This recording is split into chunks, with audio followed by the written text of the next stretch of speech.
کی تعریف و توصیف کے بعد درود رسول محتشم نبی مکرم اللہ کے پیارے امت کے سہارے رب کے محبوب دانائے غیوب مالک رقاب امم فخر عرب و عجم والی کون و مکان سیاح لامکان سید انس و جاں سرور لالا روخاں نیر تاباں سرنشین مہوشاں ماہ خوباں شہنشاہ حسینہ تتمہ دوراں سرخیل زہرہ جمالاں جلوہ صبح ازل نور ذات لم یزل باعث تکوین عالم فخر آدم و بنی آدم نیر بطحا رازدار ما اوحا شاہد ماتغا صاحب علم نشرح معصوم آمنہ حضرت احمد مجتبی محمد مصطفیٰ صلی اللہ تعالیٰ علیہ وآلہ وسلم کی بارگاہ بے کس پناہ میں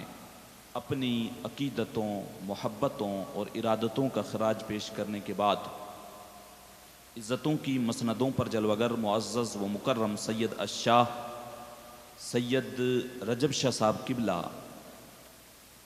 حضرت علامہ مولانا عثمان صاحب فیضانی قاری عبدالعزیز صاحب مولانا جاوید صاحب دیگر جتنے بھی مقامی علماء کرام ائمہ حضرات حفاظ عظام میرے سامنے تشریف فرما بزرگوں نوجوان ساتھیوں بچوں خواتین اسلام السلام علیکم ورحمۃ اللہ وبرکاتہ۔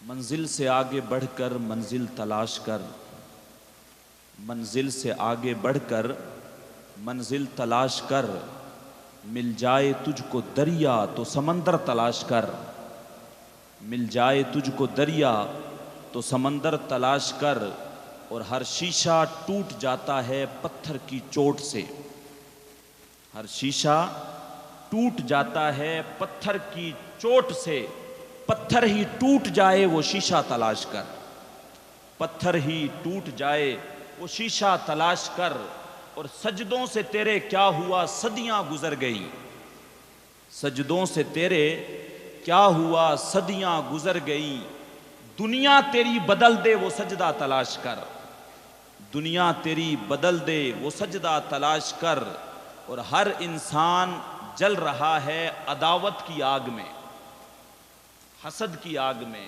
دشمنی کی آگ میں، ہر انسان جل رہا ہے عداوت کی آگ میں، اس آگ کو بجھا دے وہ پانی تلاش کر، اس آگ کو بجھا دے وہ پانی تلاش کر، اور کرے سوار اونٹ پر اپنے غلام کو، کرے سوار اونٹ پر اپنے غلام کو، پیدل ہی خود چلے وہ آقا تلاش کر، پیدل ہی خود چلے وہ آقا تلاش کر، منزل سے آگے بڑھ کر منزل تلاش کر، مل جائے تجھ کو دریا تو سمندر تلاش کر۔ حضرات محترم، کافی دیر سے آپ حضرات یہاں پر بیٹھے ہوئے ہیں، اور پروگرام جو ہے کافی وقت سے شروع ہو گیا تھا، مجھ سے پہلے آپ سید صاحب قبلہ سے سماعت کر رہے تھے، اس سے پہلے بھی آپ نے علماء کرام اور مداحان رسول سے آپ نے نعتیں سنی، بیانات سنے۔ میں آپ کے شہر میں پہلی مرتبہ آنے کا مجھے موقع مل رہا ہے، اور میں آپ سے عرض کر دوں کہ میں ایک دھیمے لہجے کا خطیب ہوں، پرجوش خطاب تو میں نہیں کر پاؤں گا، لیکن جتنا وقت مجھے شاہ صاحب قبلہ نے دیا ہے اتنی دیر میں مجھے اپنی گفتگو سمیٹنے کا بھی جو ہے وہ خیال رہے گا۔ وہ اپنا اپنا ایک انداز ہوتا ہے، کسی نے کہا تھا نصیب اپنا اپنا مقام اپنا اپنا، نصیب اپنا اپنا مقام اپنا اپنا، کیے جاؤ میں خاروں کام اپنا اپنا۔ تو ہر کسی کا ایک الگ جو ہے وہ انداز ہوتا ہے، بڑے دھیمے لہجے کا خطیب ہوں۔ ایصال ثواب کی مجلس میں اور آپ جمع ہیں، قرآن مجید کی مختصر ترین صورتوں میں سے ایک چھوٹی سی صورت، اس کے بعد جو سب سے چھوٹی صورت ہے وہ سورہ کوثر ہے۔ سورہ عصر میں نے آپ حضرات کے سامنے تلاوت کی، جس میں اللہ تبارک و تعالی ارشاد فرماتا ہے والعصر۔ اسی کے اوپر میں نے چند منٹ آپ حضرات سے گفتگو کرنی ہے، اور پھر انشاءاللہ العزیز اگر وقت بچا تو دو چار باتیں اور میں اپنی گفتگو کو انشاءاللہ سمیٹ لوں گا۔ بس آپ سے گزارش کروں گا جو حضرات بیچ میں چائے پلائیں یا پانی پلائیں، یہ جو 40-45 منٹ ہیں اتنے تک یہ ساری چیزیں آپ موقوف کر دیں اور توجہ میری طرف رکھیں، تاکہ چند باتیں دین کی ہم لوگ جو ہے وہ سن سکیں اور اس پہ سمجھ کے عمل کرنے کی بھی ہم لوگ کوشش کر سکیں۔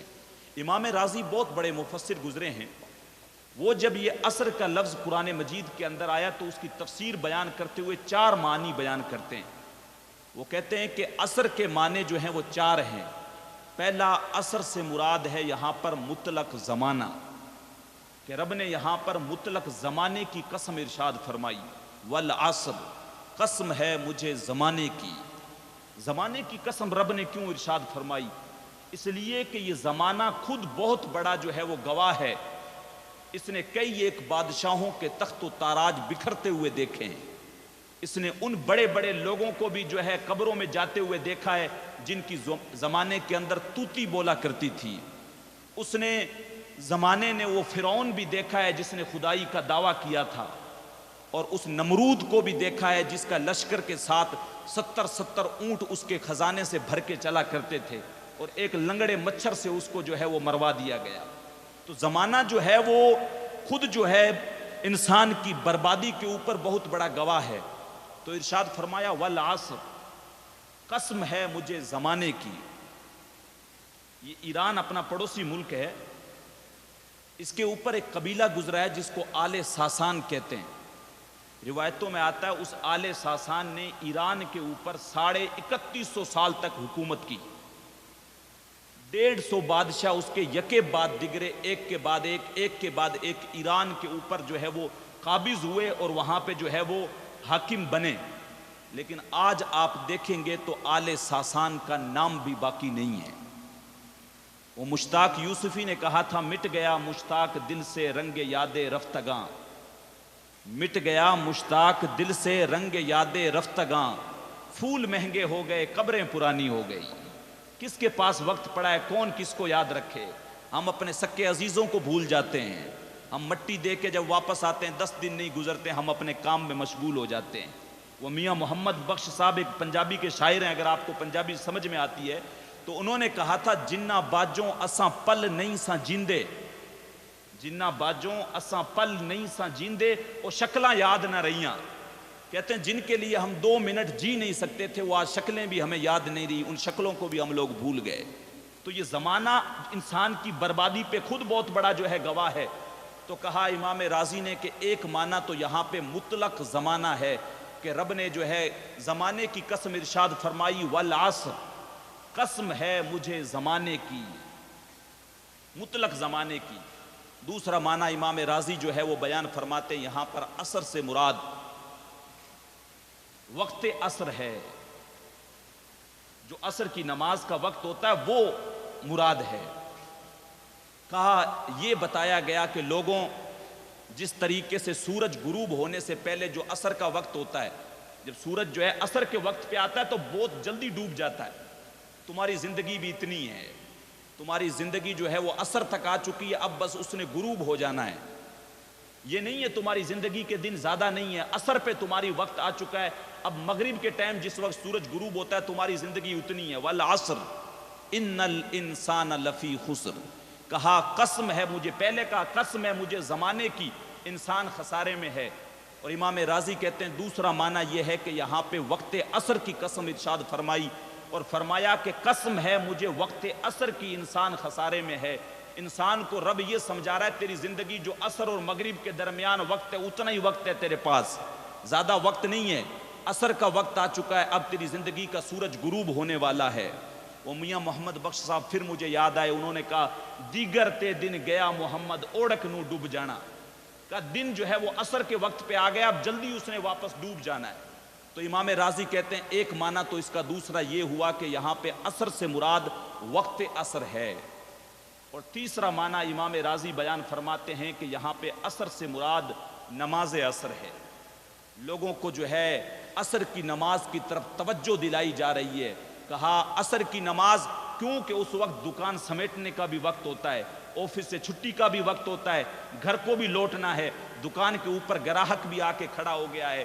انسان کو اللہ ارشاد فرما رہا ہے اے انسان کہیں جو ہے دنیا داری کے اندر، کاروبار کے اندر ایسا نہ ہو کہ تو عصر کی نماز قضا کر دے۔ فرمایا والعصر ان الانسان لفی خسر، مجھے قسم ہے نماز عصر کی انسان خسارے میں ہے۔ اب یہ انسان تو خسارہ ماننے کے لیے تیار نہیں ہے۔ خسارہ اردو لفظ آپ لوگ سمجھ رہے ہیں، اپنے مارواڑی میں اس کو بول رہے ہیں تو گھاٹا، انسان گھاٹے میں۔ رب ارشاد فرما رہا ہے والعصر، قسم ارشاد فرما رہا ہے زمانے کی، نماز عصر کی، وقت عصر کی، انسان خسارے میں ہے۔ لیکن یہ انسان تو خسارہ ماننے کے لیے تیار نہیں ہے۔ یہ کہتا ہے حضرت میں خسارے میں کس طریقے سے ہو سکتا ہوں؟ کہاں وہ گھاس پھونس کے جھونپڑے اور کہاں میرے پاس آج اتنے عالی شان محل، میں خسارے میں نہیں ہو سکتا ہوں، میں خسارے میں نہیں ہوں۔ میں تو ہواؤں کی دوش پہ میں اڑتا پھرتا ہوں، سمندر کی تہوں میں اتر جاتا ہوں، زمانے کو جو ہے میں اپنا باز گزار بنا رکھا ہے میں نے، شیر کی نکیل میں ڈال لیتا ہوں، اونٹوں کو میں بٹھا لیتا ہوں، ہاتھیوں کو میں نچا لیتا ہوں، میں کس طریقے سے خسارے میں ہو سکتا ہوں؟ میں خسارے میں نہیں ہوں۔ لیکن رب جو ہے قسم ارشاد فرما رہا ہے کہ محبوب، اچھا چوتھا معنی جو امام راضی ارشاد فرماتے ہیں یہاں پہ عصر سے مراد حضور علیہ الصلوۃ والسلام کا زمانہ خاص ہے۔ اللہ نے اپنے محبوب کے زمانے کی قسم ارشاد فرما کے فرمایا محبوب مجھے قسم ہے تیرے زمانے کی، انسان خسارے میں ہے۔ اچھا امام راضی اس کے اوپر دلیل بھی دیتے ہیں کہ جس طریقے سے رب نے سورہ بلد کے اندر لا اقسم بہذا البلد وانت حل بہذا البلد، وہاں پہ ارشاد فرمایا حبیب مجھے قسم ہے تیرے اس شہر کی، اور سارے مفسرین کا اس کے اوپر اجماع ہے کہ یہ سورت مکی ہے اور شہر سے مراد شہر مکہ ہے۔ تو یہاں پہ رب نے ارشاد فرمائی جو ہے قسم ارشاد فرمائی کیا؟ محبوب مجھے قسم ہے تیرے شہر کی۔ تو اب جو ہے کسی کا ذہن اس طرف چلا جائے کہ جو ہے رب نے قسم مکے کی اس لیے ارشاد فرمائی کہ اس میں رب کا گھر کعبۃ اللہ ہے، رب کا گھر کعبۃ اللہ ہے، اس لیے مکے کی قسم ارشاد فرما دی۔ کسی کا خیال چلا جائے وہاں پہ مقام ابراہیم بھی ہے، اس لیے رب نے جو ہے مکے کی قسم ارشاد فرمائی۔ کسی کا دھیان اس طرف چلا جائے کہ وہاں پہ جو ہے زمزم کا کنواں بھی ہے، صفا اور مروہ بھی ہے، رکن یمانی بھی ہے، شمالی بھی ہے، جنوبی بھی، سارے ہیں وہاں پہ، اتنے جو ہے تبرکات والی جگہ ہیں۔ تو ہو سکتا ہے کہ رب نے اس لیے قسم ارشاد فرما لی ہو۔ اور پھر اگر ہم بات کرنے لگتے تو لوگ ہم پہ یہ فتوے دیتے کہ تم سنی جو ہے جذباتی ہو جاتے ہو اور باتیں اپنی طرف سے بنا لیتے ہو۔ اپنی طرف سے نہیں، رب نے خود قرآن کے اندر آگے واضح ارشاد فرما دیا لا اقسم بہذا البلد، محبوب مجھے قسم ہے تیرے اس مکہ شہر کی۔ کہا محبوب میں اس مکہ شہر کی قسم اس لیے نہیں ارشاد فرما رہا ہوں کہ اس کے اندر اللہ کا گھر کعبہ ہے، اس میں مقام ابراہیم ہے، اس میں زمزم ہے، اس میں صفا اور مروہ ہے، اس میں حجر اسود ہے۔ کہا نہیں، یہ تبرکات والی جگہ، یہ متبرک جگہ اپنی جگہ پہ ہے، میں مکہ شہر کی قسم اس لیے ارشاد فرما رہا ہوں۔ آگے ارشاد فرمایا وَأَنْتَ حِلٌّ بِهَذَا الْبَلَدِ، محبوب میں نے اس مکہ شہر کی قسم اس لیے ارشاد فرمائی ہے کہ اس مکہ شہر کی مٹی نے تیرے قدموں کا بوسہ لیا ہوا ہے، اس مکہ شہر کی ہواؤں نے جو ہے تیری سانسوں کو سونگا ہوا ہے۔ تو اس لیے محبوب تو اس مکہ شہر میں جلوہ فرما ہے، اس لیے میں مکہ شہر کی قسم ارشاد فرما رہا ہوں۔ تو امام راضی کہتے ہیں جس طریقے سے اللہ نے سورہ بلد میں حضور کے شہر کی قسم ارشاد فرمائی، اسی طریقے سے یہاں پہ جو ہے حضور کے زمانے کی اللہ نے قسم ارشاد فرمائی اور فرمایا والعصر ان الانسان لفی خسر، محبوب مجھے قسم ہے تیرے زمانے کی، انسان خسارے میں ہے۔ اب انسان خسارہ ماننے کے لیے تیار نہیں ہے۔ یہ کہتا ہے حضرت میں خسارے میں کس طریقے سے ہو سکتا ہوں؟ ایک وقت تو وہ تھا کہ میرے پاس پہننے کے لیے کپڑے ہی نہیں تھے، اور آج ایک وقت یہ آ گیا ہے کہ میرے پاس اتنے کپڑے ہیں کہ جو ہے ہفتے میں کسی کا نمبر ہی نہیں آتا ہے، میں روزانہ دو ڈریس بھی بدلوں، دو شرٹ بھی پہنوں، تو میرے پاس تو اتنے کپڑے ہیں، میں خسارے میں نہیں ہو سکتا۔ ایک وقت وہ تھا جب نان شبینہ بھی نہیں ملتی تھی، آج میرے پاس اتنے کھانے ہیں کہ جب دسترخوان پہ لگے ہوں تو میں چن نہیں پاتا کہ پہلے کون سا کھاؤں بعد میں کون سا کھاؤں، تو میں خسارے میں نہیں ہو سکتا۔ آج مجھے دیکھو جو ہے فلائٹوں میں اڑتا ہوں، سمندروں پہ میں تیرتا ہوں، سمندر کی تہوں میں اتر جاتا ہوں، تارکول کی بچھی ہوئی سڑکیں اور یہ آسمان، یہ سارا کچھ، کہا میں خسارے میں نہیں ہو سکتا ہوں۔ لیکن اللہ تبارک و تعالیٰ اپنے حبیب کے زمانے کی قسم ارشاد فرما رہا ہے اور فرما رہا ہے محبوب مجھے قسم ہے تیرے زمانے کی، یہ انسان خسارے میں ہے، اور یہ انسان اپنا خسارہ ماننے کے لیے تیار نہیں ہے، یہ خسارہ مان نہیں رہا ہے۔ امام راضی یہاں پہ بڑی پیاری مثال دے کے سمجھاتے ہیں کہ انسان کا خسارہ کیا ہے۔ یہ انسان اپنا خسارہ مان نہیں رہا ہے، لیکن اللہ اپنے حبیب کے زمانے کی قسم ارشاد فرما کے کہہ رہا ہے کہ حبیب تجھے تیرے زمانے کی قسم ہے انسان خسارے میں ہے۔ امام رازی بیان کرتے ہوئے کہتے ہیں کہ انسان کا خسارہ کیا ہے؟ انسان کا خسارہ یہ ہے کہ یہ کہتا ہے کہ میں ہواؤں کے دوش پہ اڑ جاتا ہوں، میں سمندر کی تہوں میں اتر جاتا ہوں، میں جو ہے اتنے طریقے کے کھانے کھاتا ہوں، یہ سارا کچھ کرتا ہوں۔ کہا یہ تو ساری کچھ چیزیں ٹھیک ہے، یہ کہتا ہے کہ میں خسارے میں نہیں ہوں۔ کہا یہ تو ساری کچھ چیزیں کرتا ہے لیکن اس کی انسانیت تو مر چکی ہے، اس کی انسانیت کہاں گئی؟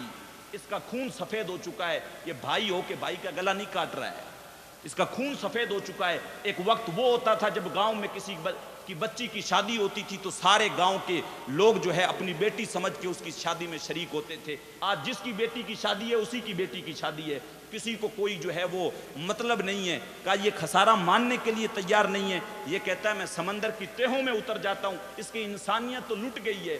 اس کا حال تو یہ ہے کہ یہ جو ایکسیڈنٹ میں بچ جاتے ہیں، مرے ہوئے لوگوں کی گھڑیاں اتار رہے ہوتے ہیں، اس کی جیبیں ٹٹول رہے ہوتے ہیں، اور جو ہے خون اتنا سفید ہو چکا ہے۔ یہ معاملات، گھر کی آگ بجھی تو کچھ سامان بچا تھا جلنے سے، گھر کی آگ بجھی تو کچھ سامان بچا تھا جلنے سے، سو وہ بھی ان کے ہاتھ لگا جو آگ بجھانے آئے تھے۔ دیکھیں تو صحیح کہا، معاشرے میں اس کا خون سفید ہو چکا ہے۔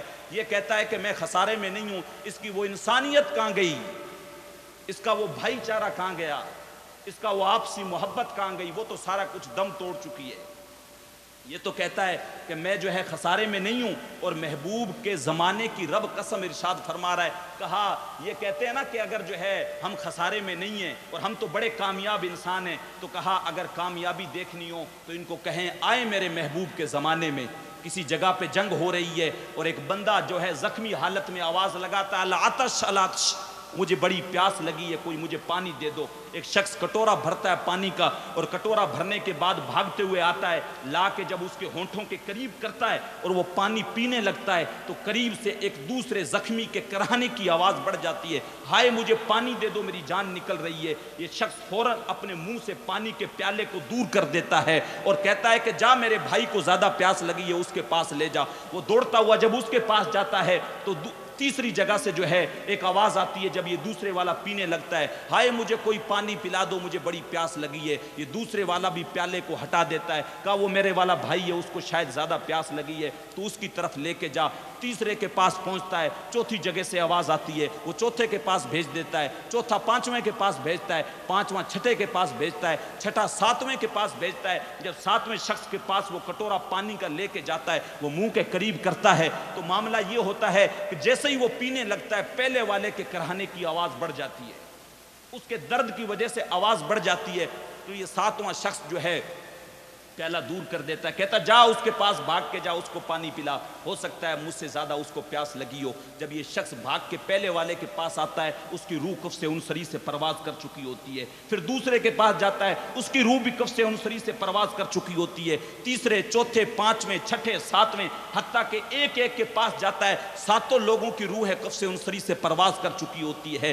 ایک پانی کا پیالہ ہے، 7 لوگ ہیں، زندگی اور موت کی کشمکش میں، لیکن اپنی جان کے اوپر اپنے بھائی کی جان کو ترجیح دے رہے ہیں۔ کہا محبوب یہ تھا انسانیت کا حسن، موت اور زندگی کی کشمکش کے اندر ان کا عالم یہ ہے کہ یہ اپنے بھائی کو ترجیح دے رہے ہیں۔ انسانیت کا حسن یہ تھا، انسانیت کی ترقی یہ تھی۔ آج حالت یہ ہو گئی ہے کہ اگر کوئی ایک بندہ اچھی کوٹھی بنا لے تو دوسرے والا اس سے جلتا ہے، اس کے پاس مال کہاں سے آ گیا ہے، یہ کہاں سے امیر ہو گیا ہے۔ ہم حسد اور حقد کے اندر اتنے زیادہ جلتے جا رہے ہیں کہ ہم اپنی زندگیوں کو برباد کرتے جا رہے ہیں۔ تو ارشاد فرمایا والعصر ان الانسان لفی خسر، محبوب مجھے قسم ہے تیرے زمانے کی انسان خسارے میں ہے۔ انسان اپنا خسارہ ماننے کے لیے تیار نہیں ہے، اور جو ہے رب ارشاد فرما رہا ہے محبوب کے زمانے کی قسم، محبوب مجھے تیرے زمانے کی قسم، رب قسم ارشاد فرما رہا ہے۔ دیکھیں آپ بات میں کتنا وزن ہے، جب میرا رب کسی چیز کی قسم ارشاد فرمائے اور تاکید کر کے کہے کہ انسان خسارے میں ہے، لیکن انسان خسارہ ماننے کے لیے تیار نہیں ہے۔ تو امام رازی رضی اللہ تعالیٰ عنہ ارشاد فرماتے ہیں کہ انسانیت کا خسارہ ایک اور بھی ہے۔ کہتے ہیں کیسے؟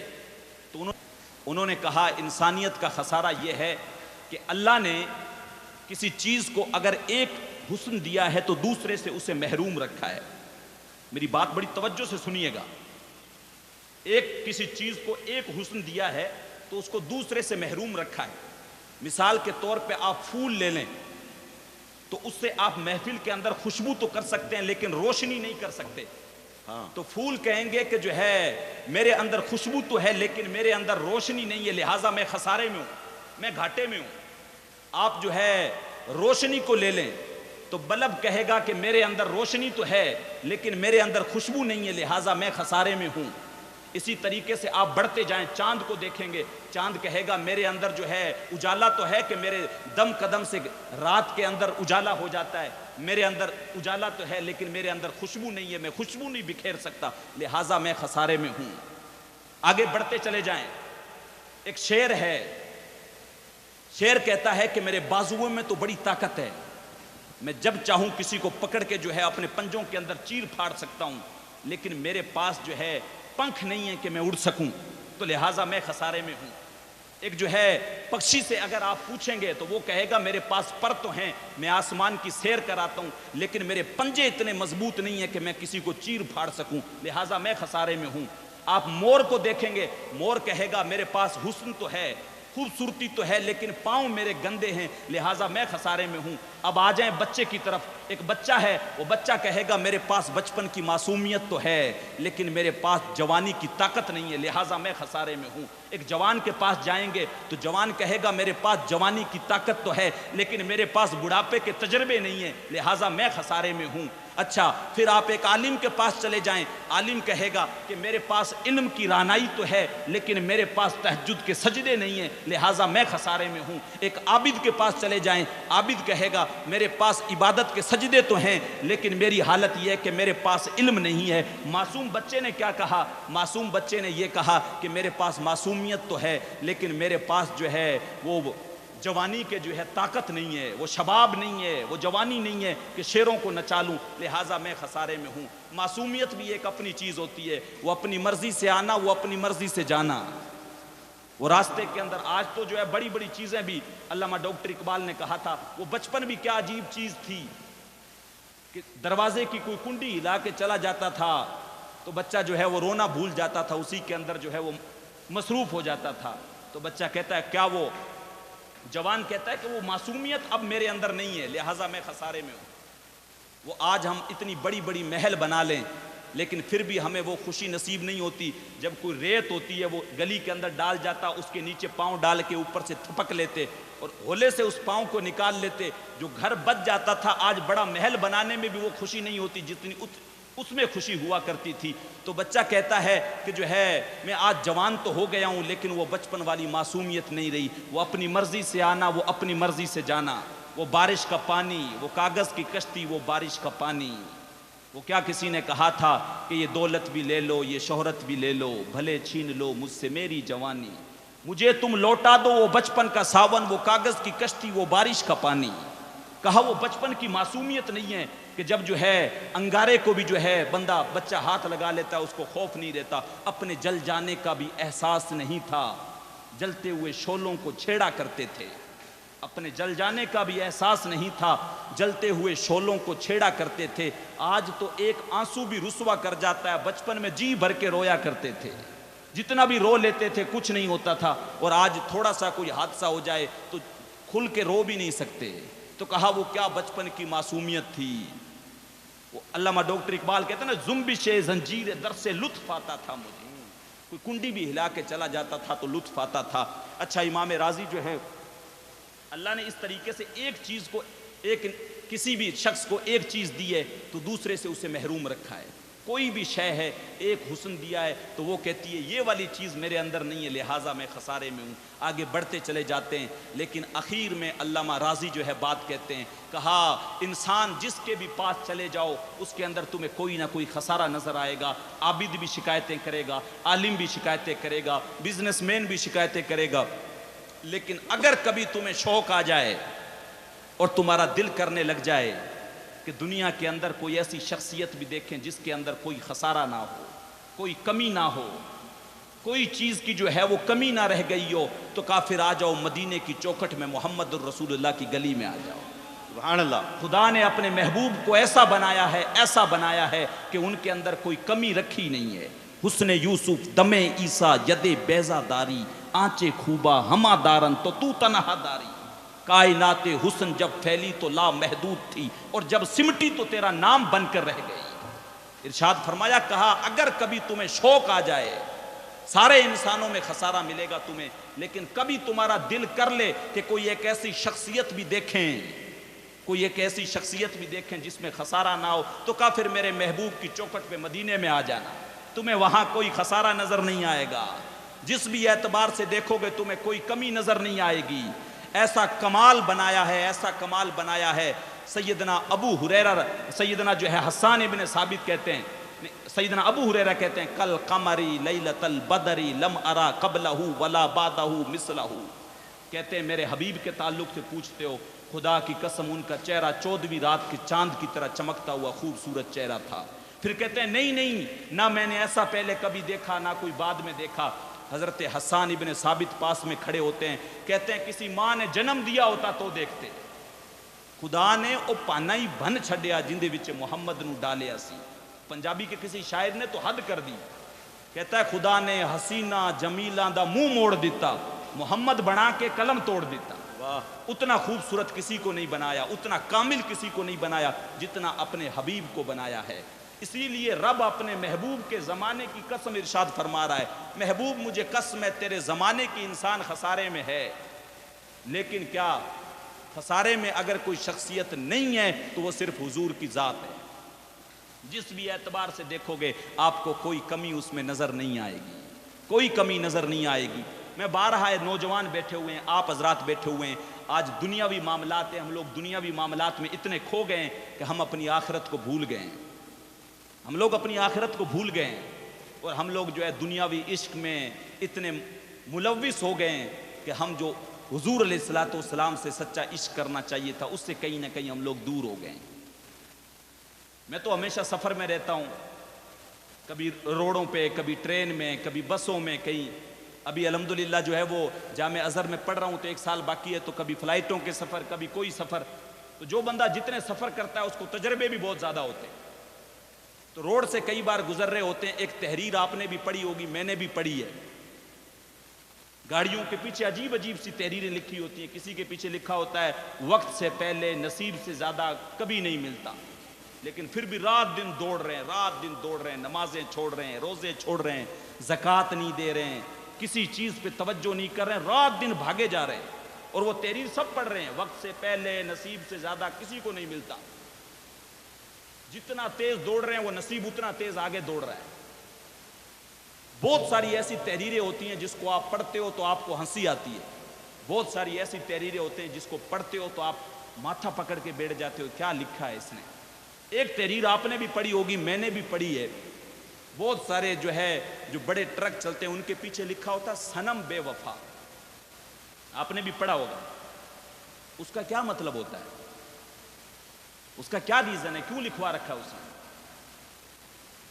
میں نے اپنے ساتھیوں سے کہا، کئی مرتبہ یہ تجربہ ہوا تو میں پوچھ لیتا ہوں رستے میں نے کہا یہ اس کا ریزن کیا ہے؟ تو کہنے لگے حضرت ہمیں تو پتہ نہیں، آپ ہی بتا دو۔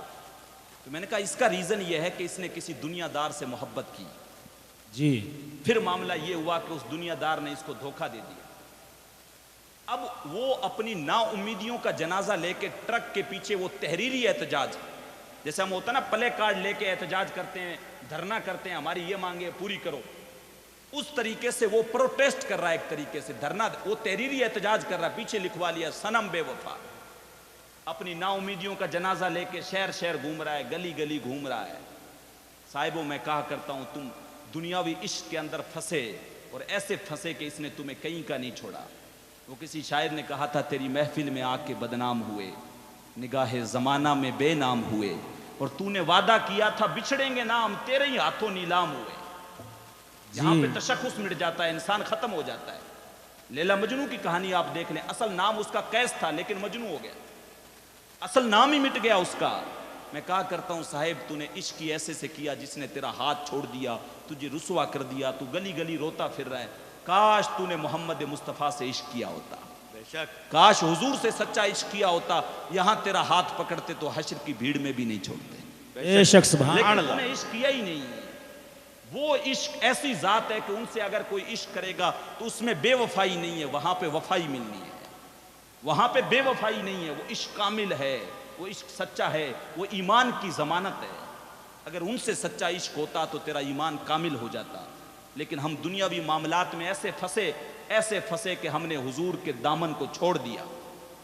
رب قرآن میں ارشاد فرما رہا ہے، محبوب مجھے قسم ہے تیرے زمانے کی انسان خسارے میں ہے۔ اب اگر انسان کہے کہ اب انسان تو خسارے میں ہے، لیکن اس کا جو ہے بچنے کا طریقہ کیا ہے، کوئی بچنے کا بھی تو کم سے کم اللہ نے جو ہے وہ طریقہ بیان کیا ہوگا، کیسے بچ سکتا ہے خسارے سے؟ اللہ نے ارشاد فرمایا اِلَّا الَّذِينَ آمَنُوا وَعَمِلُوا الصَّالِحَاتِ وَتَوَاصَوْا بِالْحَقِّ وَتَوَاصَوْا بِالصَّبْرِ۔ سبحان اللہ۔ قرآن پڑھا کریں، ہم قرآن پڑھتے نہیں ہیں، ہمارا اتنا کام ہو گیا ہے کہ قرآن ہمیں کب یاد آتا ہے؟ جب کسی ہمارے بوڑھے کی روح اٹک جاتی ہے، کہتے ہیں امام صاحب کو بلاؤ سورہ یاسین پڑھ دیں گے اور جو ہے بابا جی کی جلدی روح نکل جائے گی۔ انسان ذرا سوچ تو صحیح، تو کہاں گم ہو کے رہ گیا؟ تو اتنا کچھ کر رہا ہے اپنی اولاد کے لیے، نوکریاں کر رہا ہے، صبح جا رہا ہے شام آ رہا ہے، سب کچھ کر رہا ہے، تو نے سارا کچھ، خدا کی نافرمانی بھی کی، اتنا کچھ کیا، سارا کچھ کیا، سارا کچھ کیا، اپنے رب کے در سے بھاگ گیا، نمازیں تو نے نہیں پڑھی، جمعہ بھی بمشکل پڑھا تو 2 رکعت پڑھی، وہ بھی جلدی گیا، لاسٹ میں خطبہ ختم ہوا تب گیا، اور واپس ایسے بھاگا جیسے کوئی تیرے کو گرفتار کر رہا ہے، دعا بھی ہوئی نہیں، اس سے پہلے واپس بھاگ کے نکل آیا۔ دنیاوی کاروبار میں ایسا تو مصروف رہا، ایسا مصروف رہا کہ تو نے جو ہے اپنے رب کا احسان نہیں مانا۔ انسان ذرا سوچ، تیرے رب نے تیرے اوپر کتنے احسان کیے۔ تو پیدا ہوا، اگر تیری محبت تیرے ماں کے سینے میں نہیں رکھی ہوتی، تیری ماں کے سینے میں تیرے لیے محبت رکھی، تو جب گندگی کر دیتا تھا تیری ماں بغیر منہ پہ کپڑا رکھے ہوئے تیری گندگی کو صاف کرتی تھی۔ اگر تیری ماں کے سینے میں تیرے لیے محبت نہ رکھی ہوتی تو گندگی کے اندر تجھے کیڑے پڑ جاتے اور تو بچپن ہی میں مر جاتا۔ یہ تیرے رب کا احسان ہے کہ اس نے تیری ماں کے سینے کے اندر تیرے لیے محبت رکھی اور اس نے جو ہے تیرا خیال کیا، اپنی چھاتی سے لگا کے تجھے دودھ پلایا۔ تو اس ماں کا بھی احسان بھول گیا اور اس رب کا بھی احسان بھول گیا جس نے تجھے پیدا کیا۔ اچھا کوئی بات نہیں، بچپن تیرا گزر گیا، اب تیرے بازو مضبوط ہو گئے، اب تو طاقتور ہو گیا، اب تیرا معاملہ یہ ہو گیا، تو نے کہا اب مجھے کسی کی ضرورت نہیں ہے۔ ماں باپ نے جب تجھے سمجھانے کی کوشش کی تو تو نے کہا ان درختوں کو کس نے بڑا کر دیا ہے؟ جیسے یہ درخت بڑے ہو گئے ویسے ہی ہم بڑے ہو گئے، یہ تو آپ کا فرض تھا بڑا کرنا۔ ماں باپ کے ساتھ تو تڑاک سے بات کرتا رہا اور تو اپنے طاقت کے بل پہ، مال کے بل پہ، کوئی بات نہیں، تو زندگی جیتا رہا۔ ایک وقت وہ بھی آیا تیرے اوپر، تو رب کی نافرمانیاں بھی کرتا رہا، لیکن انسان یاد کر، تو اپنا بچپن بھی بھول گیا، رب کا احسان نہیں مانا تو نے، جوانی میں بھی تو نے رب کو یاد نہیں کیا، کوئی بات نہیں، وقت اپنے آپ کو واپس دہراتا ہے۔ اب تو بڑھاپے میں پہنچا، تیرے پہ وہی بچپن والی حالت آ گئی، اب تیری نظر کمزور ہو گئی، اب تو لکڑی کے سہارے سے چلنے لگ گیا، اب تیری حالت یہ ہو گئی کہ تجھے چلتے ہوئے ٹھڈے لگنے لگ گئے، تو چیزیں تجھے یاد نہیں رہنے لگی، تو بھولنے لگ گیا۔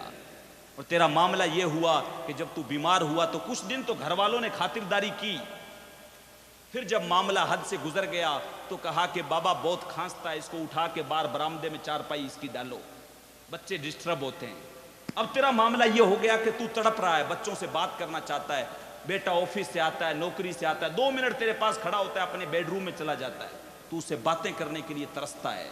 تجھے بیماری ایسی لاحق ہو گئی کہ تو اندر ہی پیشاب کر رہا ہے، اندر ہی سارا کچھ کر رہا ہے، اور تو ڈاکٹر کو کہتا ہے ڈاکٹر میری حالت بہت بری ہو گئی ہے۔ کہا بچپن میں تجھے پیدا کیا، تیری ماں کے سینے میں تیرے لیے محبت رکھی، یہ بھی ہمارا احسان تھا، تجھے جوانی دی، تجھے پیسہ دیا، تجھے دولت دی، یہ بھی تیرے رب کا احسان تھا۔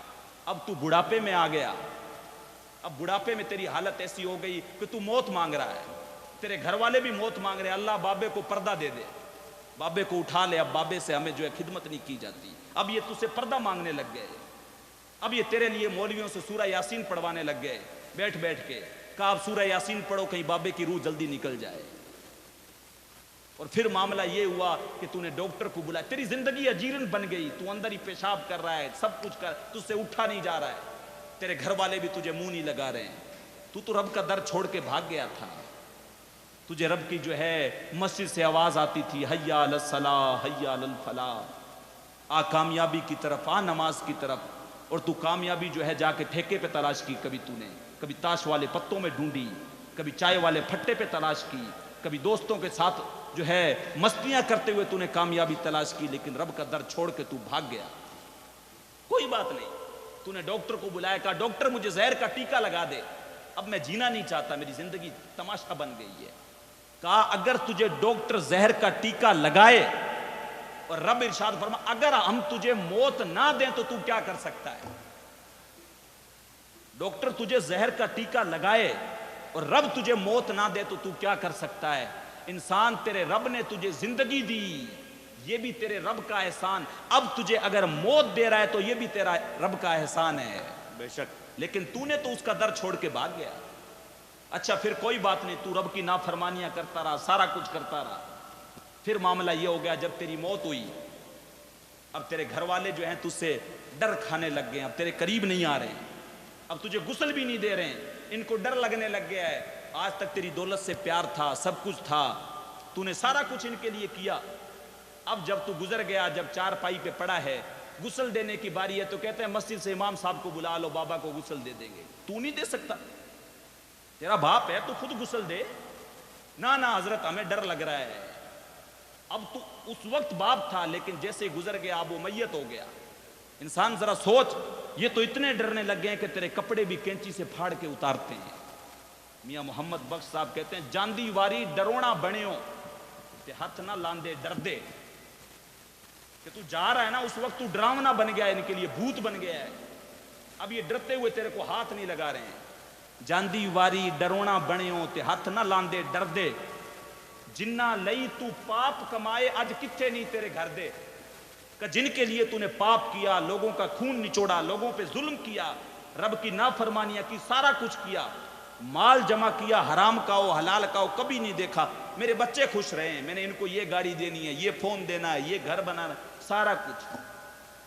جنہ لئی تو پاپ کمائے اج کتھے نہیں تیرے گھر دے، آج تو وہ تجھے غسل دینے پہ بھی آمادہ نہیں ہے، تیرے کپڑے بھی کینچی سے پھاڑ کے اتار رہے ہیں، اور ان کپڑوں کو رکھ نہیں رہے گھر میں، کہہ رہے ہیں گڈھا کھود کے دفن کر دو، نہیں تو بابا بھوت بن کے گھر میں نہ آ جائے گا۔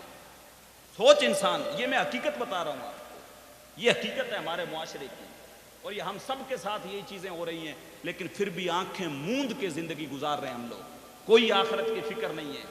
اچھا اب غسل دینے کے لیے امام صاحب کو بلا لو مسجد سے، وہی غسل دیں گے۔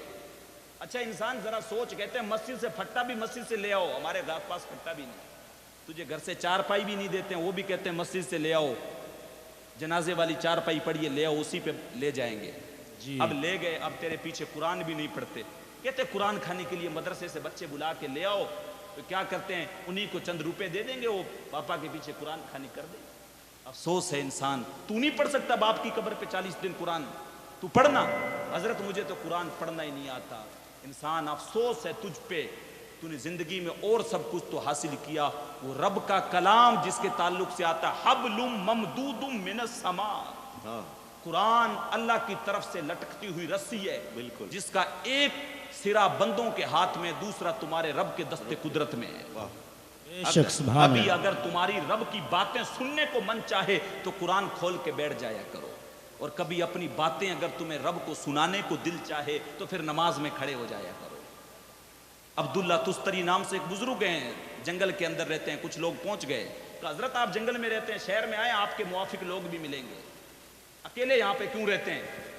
کہنے لگے تمہیں کس نے کہا اکیلا رہتا ہوں؟ کہا ہم نے دیکھا ہے سارا دن جنگل میں، رات اکیلے رہتے ہیں، دن اکیلے۔ کہا نہ میں اکیلا نہیں رہتا، میرا جب اپنی باتیں میرے رب کو سنانے کو من کرتا ہے تو کیا کرتا ہوں میں نماز میں کھڑا ہو جاتا ہوں، اور جب اس کی باتیں سننے کو من کرتا ہے تو قرآن کھول کے بیٹھ جاتا ہوں، میں تو لمحہ لمحہ اپنے رب کے ساتھ رہتا ہوں، تمہیں کس نے کہہ دیا میں تنہا رہتا ہوں؟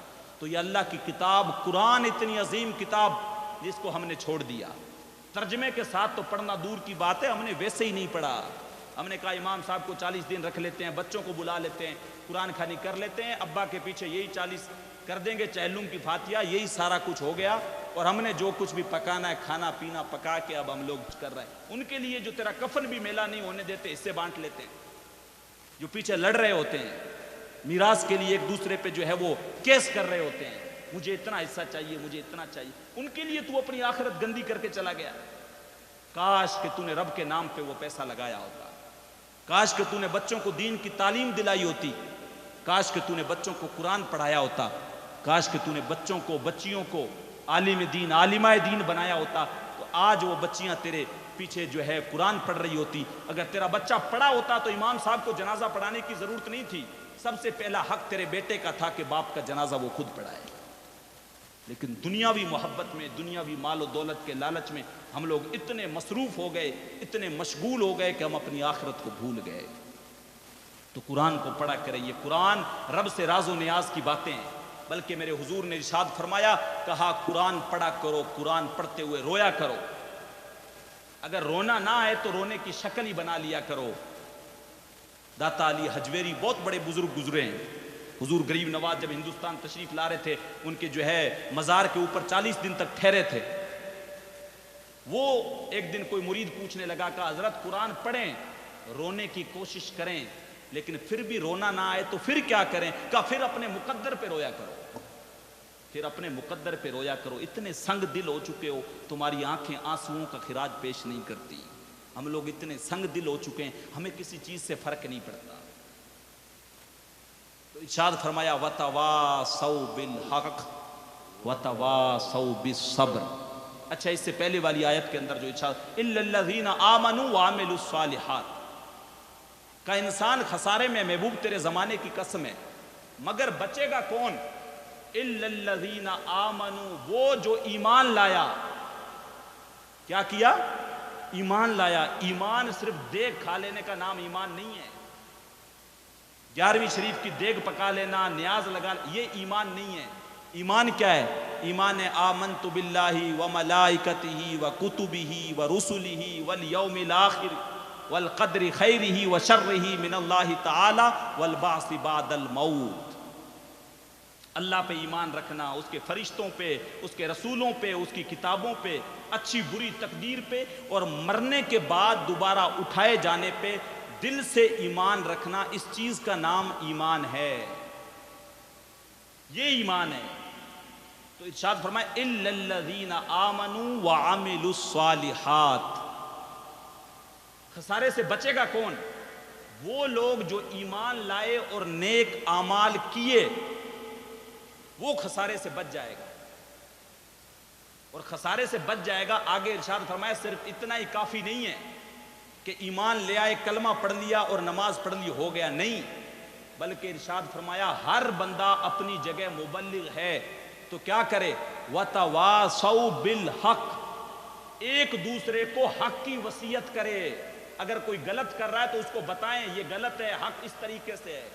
وَتَوَاصَوْا بِالْحَقِّ، یہ صرف علماء کا حق نہیں ہے. عوام اگر جانتی ہے کوئی چیز تو اگر کوئی بھائی غلط کر رہا ہے تو اس کو سمجھائیں، بھائی یہ آپ غلط کر رہے ہیں، آپ میرے سکے بھائی ہیں تو کوئی بات نہیں، لیکن یہ شریعت اس چیز کی اجازت نہیں دیتی. بے شک حق. تو یہ فرمایا وَتَوَاصَوْا بِالْحَقِّ، ایک دوسرے کو حق کی وصیت کرو. وَتَوَاصَوْا بِالصَّبْرِ، اور ساتھ میں ایک دوسرے کو صبر کی وصیت بھی کرو. یہ اگر چیزیں آپ کے اندر ہیں تو آپ خسارے سے بچ سکتے ہیں، ورنہ آپ کو خسارے سے کوئی بچا نہیں سکتا ہے. إِلَّا الَّذِينَ آمَنُوا وَعَمِلُوا الصَّالِحَاتِ وَتَوَاصَوْا بِالْحَقِّ وَتَوَاصَوْا بِالصَّبْرِ. یہ جو ہے یہ چھوٹی سی صورت تھی، مختصر میں جو ہے یہ چیز بیان ہو گئی ہے.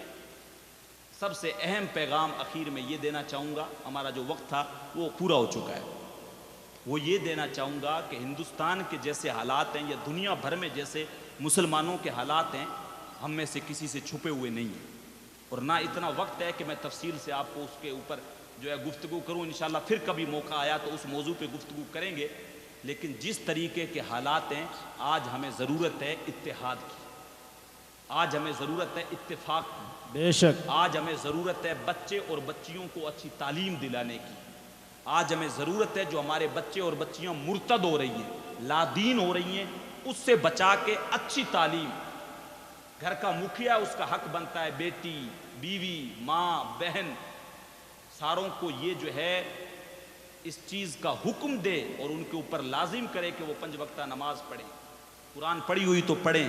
اگر بچیاں ہیں نہیں پڑھنا جانتی ہیں تو یہاں میں نے سنا ہے آپ کے یہاں پہ بچیوں کا ادارہ چل رہا ہے جس میں 200 پلس بچیاں پڑھ رہی ہیں. جی بے جی شک. تو خدا کے لیے اگر ایسا کوئی کام ہو رہا ہے تو اللہ نے اگر آپ کو نوازا ہے بڑھ چڑھ کے اس کا ساتھ دیں, کندھے سے کندھا ملائیں.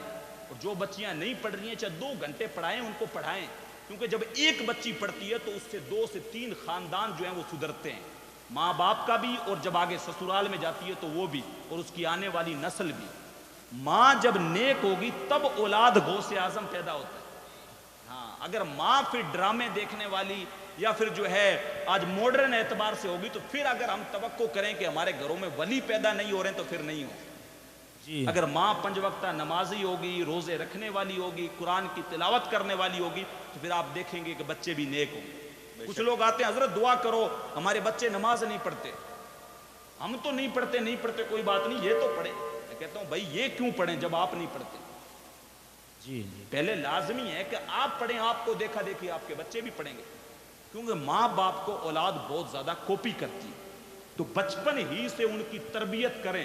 اور یہ فون جیسا وائرس آ گیا ہے, جب تک ایک دم سخت ضرورت نہ ہو, ایک دم سخت لاڈ پیار کے اندر, چاہے بچہ ہو چاہے بچی ہو, 18 سال سے 20 سال کے کم بالکل بھی ان کی زندگیاں خراب نہ کریں. 80% اس فون نے زندگیاں خراب کر کے چھوڑ دی. جی بے شک. آپ کا بچہ کمرے کے اندر بیٹھا ہے, بچی کمرے کے اندر فون چلا رہی ہے, کیا کر رہی ہے, کیا کچھ جو ہے چیزیں دیکھ رہی ہے, کیا کچھ ہو رہا ہے, آپ کو کچھ پتہ نہیں ہے. اور وہ پھر آگ کہاں تک پھیل رہی ہے, پھر اس کو روکنا بہت مشکل ہو جاتا ہے. پوری باقاعدہ بڑی بڑی ٹیمیں اس کے اوپر, لوگ کروڑوں روپے خرچ کر رہے ہیں کہ کس طریقے سے مسلم بچیوں کو, مسلم بچوں کو دین سے دور کیا جائے اور ان کو مرتد کیا جائے. اور ہم لوگ آنکھوں پہ پٹی باندھ کے ابھی بھی سوئے رہیں گے, ابھی بھی ہم آپسی اختلافات میں ایک دوسرے کا گلا پکڑتے رہیں گے, کسی کے کپڑے پھاڑتے رہیں گے, کسی پہ کیچڑ اچھالتے رہیں گے. کل قیامت کے دن رب پوچھے گا نہیں, وہ لازمی پوچھے گا, اپنے سامنے کھڑا کرے گا, اور سامنے کھڑا کر کے وہ لازمی پوچھے گا کہ میں نے تجھے دولت دی تھی کہاں خرچ کر کے آیا. یہ حدیث ہے, ان مالہ فیما افناہ. پہلا سوال ہوگا ان عمرہ, عمر دی تھی کہاں فنا کر کے آیا. ان عمرہ فیما افناہ, ان شبابہ فیما ابلاہ. مال کے تعلق سے ہوگا من این اکتسبا, مال اکٹھا کیا کہاں سے کیا, شراب والا ٹھیکہ تو نہیں تھا, جوئے کا اڈا تو نہیں تھا, لوگوں کو جو ہے سٹے تو نہیں لگواتا تھا, مال اکٹھا کہاں سے. اور حدیث پاک کے اندر آیا ہے کہ اللہ اپنے سامنے سے بندے کے قدم ہلنے نہیں دے گا. وہ منظر یاد کریں جب انبیاء کرام بھی ایسے ہاتھ باندھ کے کھڑے ہوں گے, میری اور آپ کی کیا اوقات ہوگی کہ رب کے سامنے گردن بھی اٹھا سکے. اللہ بندے کو اپنے سامنے کھڑا کرے گا, اور کھڑا کرنے کے بعد پوچھے گا عمر کہاں گزار کے آیا, جوانی کہاں گزار کے آیا, مال کہاں سے اکٹھا کیا. اور چوتھا سوال ہوگا لگایا کہاں پہ, ناچنے والیوں پہ تو نہیں اڑا دیا, شراب کے ٹھیکے پہ تو نہیں اڑایا, بچے کی شادی میں 50 لاکھ لگا کے محلے کے اندر ڈنڈورا پیٹتا رہا کہ او یہ میں نے بہت بڑا کام کر دیا, دیکھو 5 لاکھ کے پٹاخے, 5 لاکھ کے جو ہے ناچنے گانے والے, 15 لاکھ کی مٹھائی, یہ میں نے گاڑی, یہ سارا کچھ دیکھو, سارا شہر دیکھتا رہ گیا. اور تیری محلے کے اندر کسی غریب کی بچیاں, یتیم بچیاں بیٹھی بیٹھی ان کے سر کے اندر چاندی اتر آئی تھی, تجھے اس کا خیال نہیں آیا کہ رب تجھ سے نہیں پوچھے گا. وہ تیرے محلے کی غریب بچیاں جن کا باپ پیسے نہ ہونے کی وجہ سے ان کے ہاتھ پیلے نہیں کر سکتا, اور تم اپنی بچی کی جو ہے شادی کرتا ہے. آپ لوگوں کے یہاں رواج ہے یا نہیں, قاری غلام یاسین صاحب ابھی آئے, ہمارے ادھر کے ہی ہیں, ہمارے یہاں پہ رواج ہے اور دھیرے دھیرے ختم ہو رہا ہے الحمدللہ. بچیوں کو جب جہیز دیتے ہیں تو پورے آنگن میں جو ہے 4 پائیوں وغیرہ پہ بکھیر دیتے ہیں, یہ ہم لوگ یہ سونا دے رہے ہیں, یہ چاندی دے رہے ہیں, یہ تھالیاں دے رہے ہیں, یہ فریج دے رہے ہیں, یہ کولر ہے, یہ واشنگ مشین ہے, یہ سارا کچھ. اور ایک عورت جو ہے کہتی ہے سارے محلے کی عورتوں کو بلا کے لاتی ہے, فلاں کی بیٹی کو جہیز دیا جا رہا ہے, آؤ سارے دیکھ لو. ارے بھائی دے آپ اپنی بیٹی کو رہے ہو, لوگوں کو کیوں دکھا رہے ہو؟ جی جی جی دے تو آپ اپنی بیٹی کو رہے ہو, ایسا ہے یہاں پہ. لوگوں کو کیوں دکھا رہے ہو؟ صرف اس لیے کہ فلاں لمبڑدار صاحب نے, سیٹھ صاحب نے, ماسٹر صاحب نے, ٹھیکیدار صاحب نے اپنی بیٹی کو اتنا جہیز دیا کہ اس کا گھر بھر دیا. کوئی بات نہیں, تم نے تو تعریفیں بٹور لی, لوگ چوکوں اور چوراہوں پہ بیٹھ کے تمہاری داد بھی دینے لگے, چائے والے پھٹے پہ لوگ باتیں بھی کرنے لگے, یار کیا بیٹی کی شادی کی ہے, کیا جوائی راجہ کو ایک گاڑی دی ہے, کیا فریج دیا ہے. یہ تمہاری تو باتیں چل گئی, تمہاری جو ہے نام کے جھنڈے بھی لوگوں نے لگا لیے کہ واقعی میں کیا شادی کی ہے. ایسی شادی تو جو ہے وہ پورے یہاں پہ نہیں ہوئی ہے. پورے میں نہیں ہوئی ہے، لیکن تم نے نہیں سوچا کہ جہاں پہ دوسری عورتیں تمہاری بیٹی کا جہیز دیکھنے آئی تھی وہاں کسی غریب کی بچیاں بھی دیکھنے آئی تھی. وہ غریب کی بچیاں جو لوگوں کے کپڑے سی کے اپنے جہیز کا سامان تیار کر رہی ہوتی ہیں، وہ ان کا بوڑھا باپ جو مزدوری کر کے ان کے ہاتھ پیلے کرنے کے لیے جب مزدوری کے لیے جاتا ہے تو اس کے کمزور ہونے کی وجہ سے لوگ اس کو مزدوری پہ نہیں رکھتے ہیں. وہ کہتا ہے تم مجھے تھوڑے روپے کم دے دینا لیکن مجھے رکھ لو، میں نے اپنی بیٹیوں کی شادی کرنی ہے. لیکن لوگ اسے نہیں لے کے جاتے. اور جب وہ انتظار کرتے کرتے واپس وہ روٹی والا ٹفن والا ڈبہ صبح نکلتے ہوئے گھر سے کہہ کے گیا تھا آج گھی لے کے آؤں گا، آج راشن لے کے آؤں گا، آج آٹا لے کے آؤں گا، اور آج جب اس کو کوئی مزدوری پہ نہیں لے کے گیا، جب واپس وہ گھر کی دہلیز کروس کر رہا ہوتا ہے، کبھی سوچا ہے کہ وہ اس کے لیے گھر کی دہلیز نہیں ہوتی، وہ پل صراط ہوتا ہے اس کے لیے. وہ بیوی گھر میں انتظار کر رہی ہوتی ہے، آٹا لے کے آئے گا، تیل لے کے آئے گا. ہم لوگ ایسے ہیں جو ہمیں جب چاہیں ہفتے کے اندر ہم لوگ گوشت کھا سکتے ہیں. معاشرے میں ایسے بھی لوگ ہیں جن کو بقرعید والے دن بھی گوشت نصیب نہیں ہوتا ہے. پتہ ہے آپ کو؟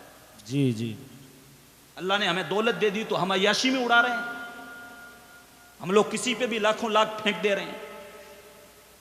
وہ جب اپنی دہلیز کروس کر رہا ہوتا ہے، وہ گھر کے اندر جو ہے اس کی بیٹیاں بیٹھی ہیں، وہ جو اس کی بیوی ہے لوگوں کے گھروں میں برتن مانج کے جو ہے وہ پیسے اکٹھے کر رہی ہوتی ہے، تو کل قیامت کے دن رب نہیں پوچھے گا. ان بچوں کے تعلق سے نہیں پوچھے گا جو یتیم بچے بسوں میں دھکے کھا رہے ہوتے ہیں، کوئی غبارہ بیچ رہا ہوتا ہے، کوئی کیا بیچ رہا ہوتا ہے. ان کو تعلیم سے دور کر دیا، وہ کس کا حق ہے ان کو تعلیم دلائے؟